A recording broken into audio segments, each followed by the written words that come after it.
Do you have a vision for the next year or decade? Do you have the courage to take the necessary steps to make that vision a reality?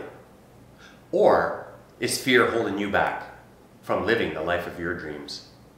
Hello, my name is Bob Urichuck and I'm author of Discipline for Life. You are the author of your future. And what I'd like to do is take a few moments to share with you how to overcome your fears, to have the courage to take the necessary action. To do that, I'm going to be interviewing an individual that I met in Dubai just over 2 months ago. At that time, we connected well. He was a speaker at a conference, and he told me he was coming to Canada in December or January. Well, I said, well, stay in touch, and when you do come, plan on paying me a visit. Well, as it turns out, he was visiting his girlfriend in Quebec City. And I connected with him on Tuesday morning and just said, hey Matt, when are you going to be coming up for a visit? And he said, today. He replied to the email very quickly and said today. So I picked him up at the Ottawa airport on Tuesday night at 6 p.m. It is now Thursday and 11 a.m. and we're going to be going back to the airport so that he could return and celebrate the rest of this period with his friends and family at a birthday party. Now, this individual, just to give you some background, is an international musician and he plays the lute at concerts all over the world. He is also a very successful internet marketer. Now, his name is Matt Wadsworth. Matt is based in the UK and he plans on moving to Canada in the near future. And what I want to do is introduce you to Matt and let's have a discussion. So yesterday, or a couple of days ago, when I picked up Matt at the airport, we ended up going for dinner, coming back home, and had a nice steam bath and a good night's sleep. And then the next morning, the first question I had with Matt is, do you have a good sleep? And of course then it was, Matt, what is it you'd like to accomplish today? So Matt, maybe you can tell us a little bit about your day yesterday. Sure. Well, it was an incredible day, and I came with no expectation, just just to sort of chat with you and develop a friendship. And so we started off.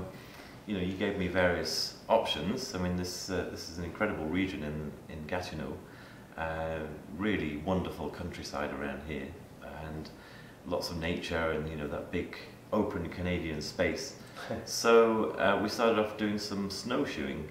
And now, have you ever snowshoed before? No, I haven't at all. No, and it was something you did yesterday. We'll come on to this a bit, later on. But you just made me feel very comfortable, like anything was possible. Okay, whatever you want to do, we'll make that happen. And so we started off with the snowshoeing, went around your property, down to the river.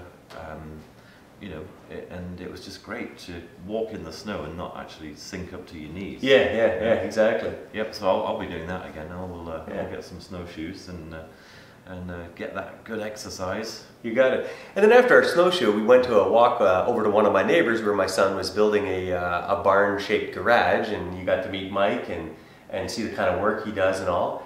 And then from there, what did we do after that? Then we went skiing. Well, we did downhill skiing, and I've done some skiing before. I do it's a form of cross-country skiing called skating skiing, which I'm becoming better at. Yeah. But downhill.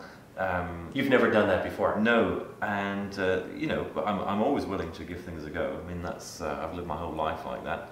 So again, you made me feel incredibly comfortable, and I suppose I was as we were going up on the ski lift on the magic carpet. But I suppose we should mention I can't see. I can't see where I'm going. I'm blind, and so just for your interest, I was born blind, and I think that's actually taken me further in life, just because each day I'm having to sort of find ways around things, find new ways to do things, and that's the great thing about life, that there are many ways to do the same thing. So it's I think that's I would say that's taken me further in life. It hasn't held me back. To go skiing and to be blind takes a lot of courage.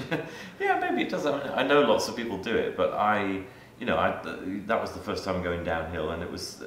I certainly wasn't afraid of not being able to see where I was going. I was afraid of not being able to stop.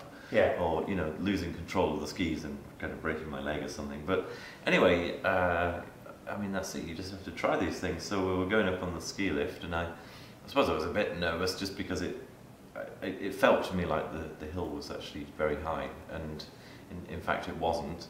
And but you were really patient and just very calm, and that was great for me because it made me feel comfortable. Yeah. And and I suppose that was the case because perhaps I made you feel comfortable. I made you feel that. Yeah. Like, Well, it's for me, funny. it was no problem. I was telling on the telephone this morning, a friend of mine contacted me, and I was telling him how you were my guest, and we went skiing yesterday, and that you were also blind, and he was blown away. And he said, "Did you get a expert teacher to help with him?" I said, "No, I just tried it myself with him." Yep. And he goes, "What? Are you crazy?" I said, "Oh, the guy was great. He did a fantastic job, and you did at least 5 runs.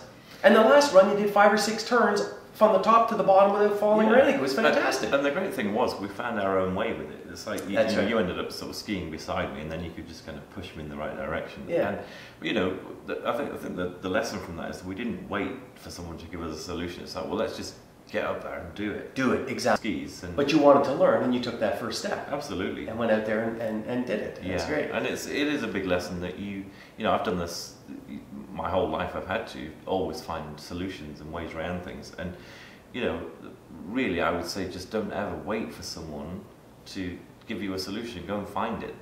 And, you know, don't wait for someone else to sort of tell you what's possible and what isn't. You've got to get out there and sort of, you know, work that out for yourself. Yeah, exactly. Now, one of the key things is after we did our skiing, we went and visited some 90-year-old neighbors of mine, had a pleasant chat with them, and then came back and had a great meal with some friends and family, and I guess we wrapped up probably about 9 o'clock, and they decided to go tobogganing.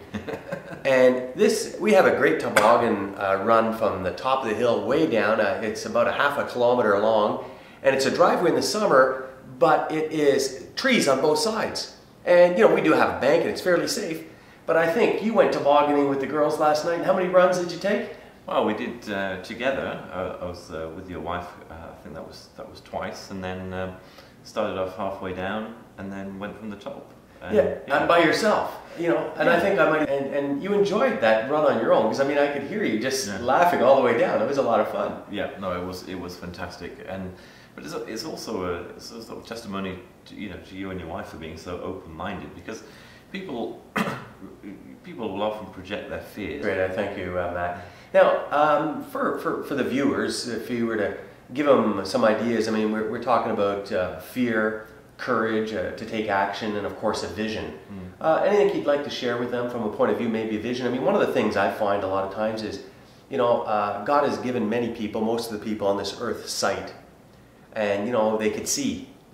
But I find that 98% of them are lacking vision. Yeah, well, vision is really something that's, you know, it's an inner vision. It's, you know, I suppose you could call it a dream or desires that you have, but really it's having the strength sort of in here to know what you want, you know, because money's a means to an end. Yeah. And so you've got to sort of start with the end in mind. I've always... That's the key message right there. And that's the vision.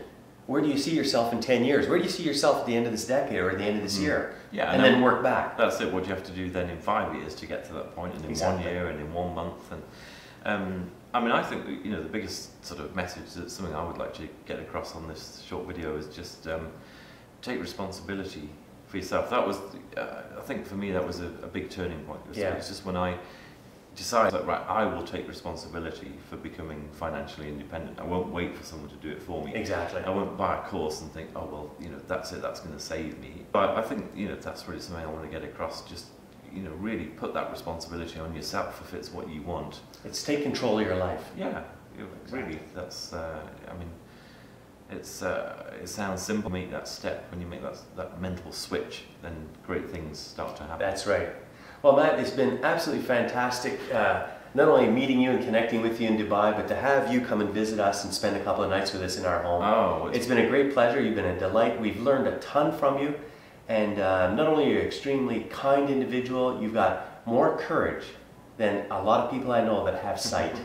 And you've got greater vision than a lot of people who have that sight as well. If you want more information on Matt, visit Matt Wadsworth, WADSWORTH.com. MattWadsworth.com for his blogs and more information on him. And thank you very much for being with us today, and we both wish you a very happy, healthy, and prosperous 2010.